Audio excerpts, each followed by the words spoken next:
আসসালামু আলাইকুম। আজকে হচ্ছে ঈদের দ্বিতীয় দিন, আর আজকে আমি পাশে রয়েছি। আর আমাদের গাছে দেখলাম অনেকগুলো সজিনা ডাঁটা হয়েছে। আর এগুলো পাড়া হচ্ছে না, আর এগুলো খেতেও অনেক ভালো লাগে। তাই আমাদের এলাকায় আমার মামু আছে, সেই মামু আমাদের গাছ থেকে আজকে সজিনা ডাঁটা পেড়ে দিচ্ছে। তার আমি ফোন দিয়ে বলছিলাম, মামা আমাদের গাছে কিছু সজিনা ডাঁটা আছে, এগুলো তুমি পেড়ে দিতে পারবা? হ্যাঁ, সে বললো হ্যাঁ ঠিক আছে, আমি আজকে দুপুরের দিকে আসবানে, হ্যাঁ 12টার দিকে আসবানে, এসে আমি তোমার পেড়ে দিবানে।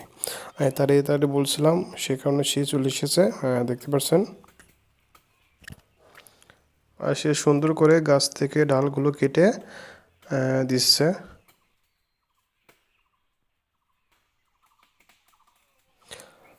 আর এই সাইডে পুকুর আছে, আর পুকুরের ভিতরে পড়েছে অনেকগুলা। আর ওইগুলো আমরা ওইটি পরে উঠাবো।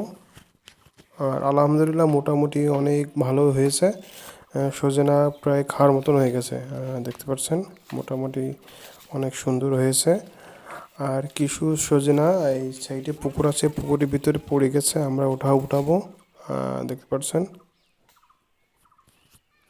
এই ধানগুলো আমরা উঠাবো একটু কিছুক্ষণ পরে। আর আমরা গিয়ে ওপর থেকে আমরা এগুলো পেড়ে নিচ্ছি।